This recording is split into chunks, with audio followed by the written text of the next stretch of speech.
Good morning and welcome to the third in our River Allen series. We're back in Northumberland today having a look around Allenheads and the history of lead mining. We'll also be having a look around Dirtpot, very interesting name nearby, and then heading up to Killhope Law for a bit of a walk and a look at it all from above. So let's go.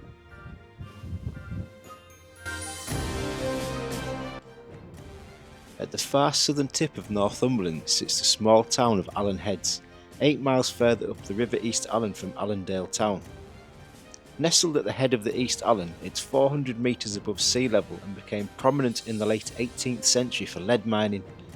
Today this quiet village relies on agriculture and tourism related to its mining heritage.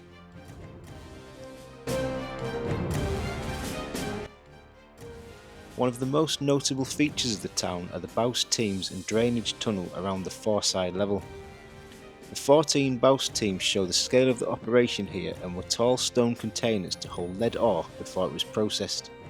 Just across from these lie the drainage tunnel and wall channel to carry water from the mine into the River East Allen, and the dressing floors for ore processing, although the original building on this part of the site are long gone.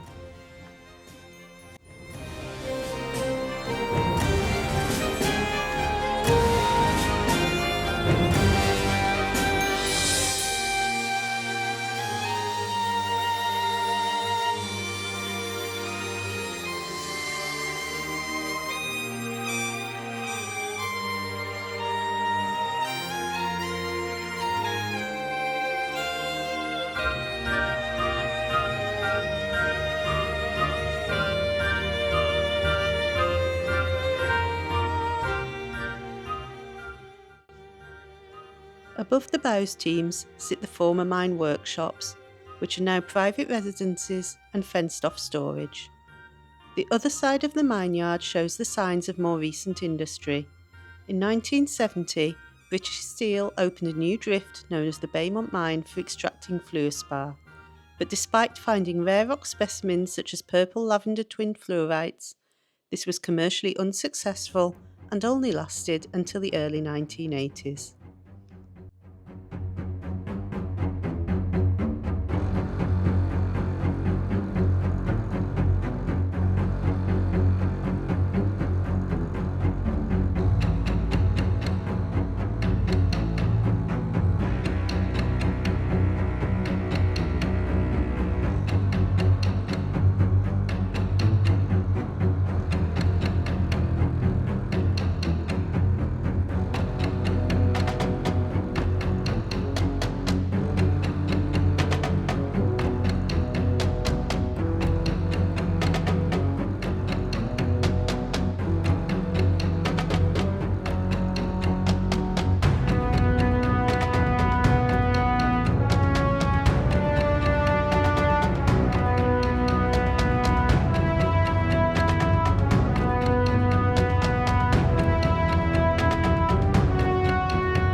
Rock outcrops here include the Grindstone Sill, which produce millstones, and the North Pennine ore field, which is extensively mineralised, including vast volumes of lead. This led the Baymont family to open the single largest lead mine in the region here. Many traces of lead mining heritage are dotted throughout the town, including the Heritage Centre itself, old ore trucks, the old smithy, an Armstrong Whitworth engine, and the Gin Hill Shaft original mine entrance.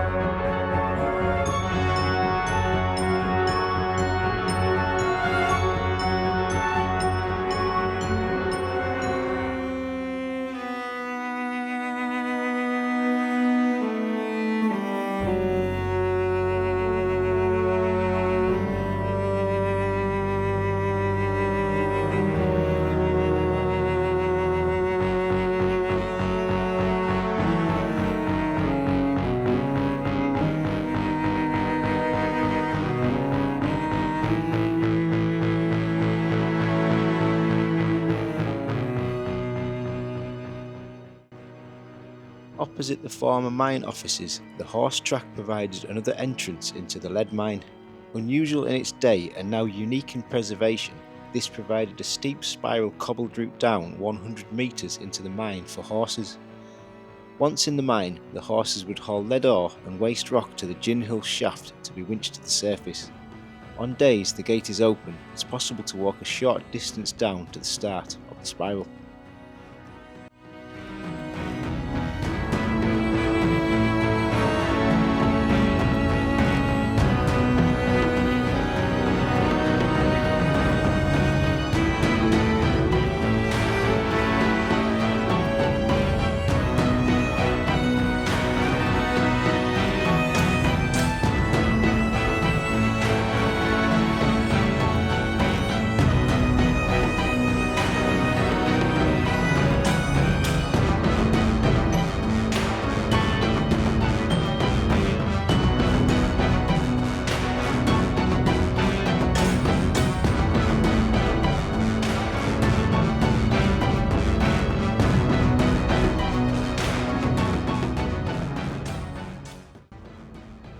Allenheads Hall was built in the 1850s for Thomas Sopwith, the mine agent for the Beaumont family who owned the mines here. Following the end of lead mining here, the Beaumont family took ownership of the house in the early 20th century and repurposed it as a grand shooting lodge. Legend has it that the gardens were dotted with glistening quartz and fluorspar extracted from the mines below. Above the hall lies the present-day ski centre.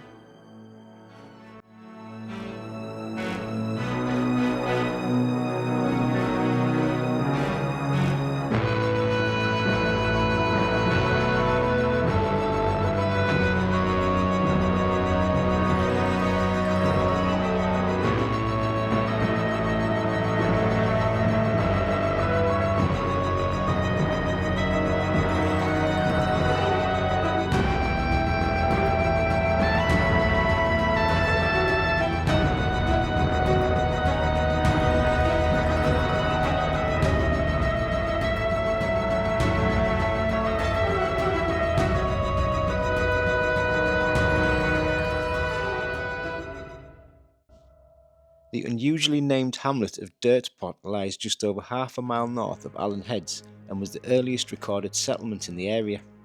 A smelting mill was built here in the early 18th century and worked at capacity to smelt ore from the surrounding mines for around 150 years until 1870. The only remains today are the peat store and ruined cottages.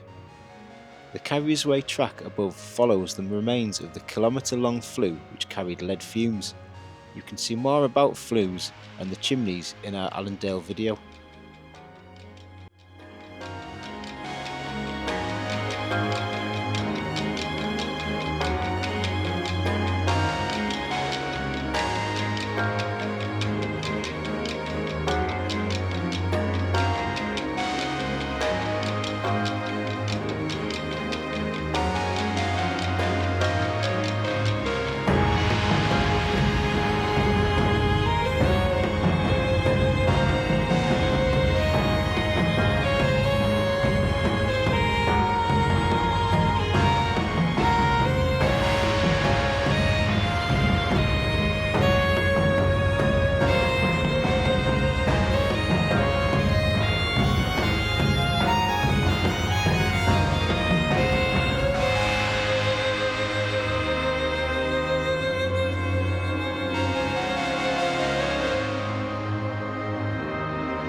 We've made it to the top of Killhope Law. It's about 2.5 miles up the hill along the Carriers Way track. And here we are at the top, which is on the border of Northumberland to this side and County Durham to this side. And just about a mile in the distance is the Cumbria border also. As well as that, it is the watershed between Tynedale on this side, heading down towards the River Tyne from the River Allen, and Weardale onto this side. It sits on the top of a rather large peat bog, which is currently used a lot for shooting game, but also there is a lot of peat restoration going on just behind me here. And if you do ever venture up this side from the Cumbria border, then you can have a look at where all of the dams are being put in just to bring the peat back to life. So very interesting spot. You can see all around you here. It is the high point. So let's go and have a look around.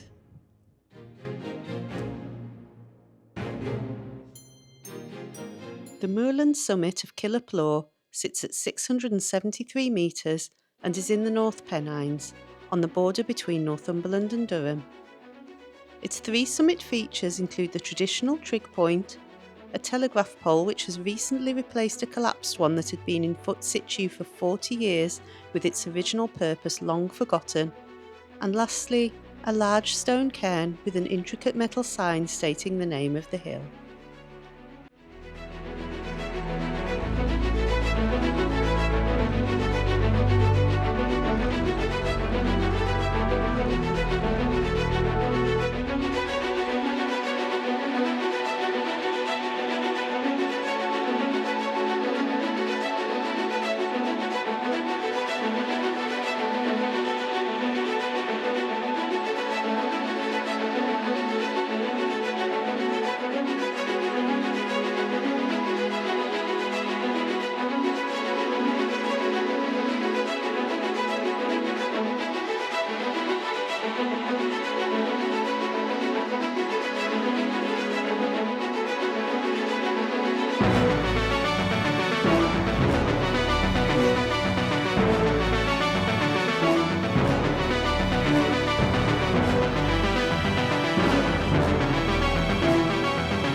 series of reservoirs were built into the hills around Allenheads to provide water power for mining activities, including powering machinery such as the hydraulic engine and washing the ore. A large network of channels, pipes and water wheels was built to accommodate this. Dodd Reservoir, sitting below Killhope Law, was one of the largest of these reservoirs, fed by tributaries from the vast surrounding peaty hillside.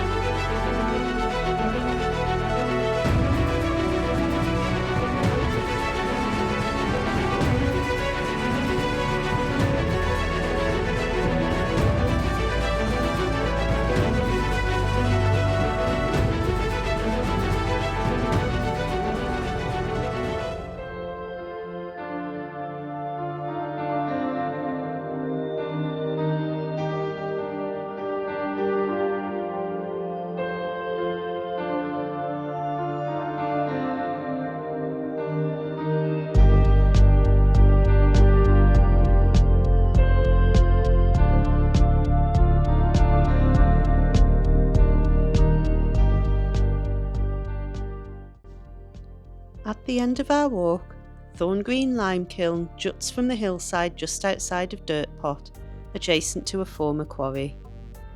It would have produced lime for building and agriculture and is one of the largest and most well-preserved lime kilns in the area.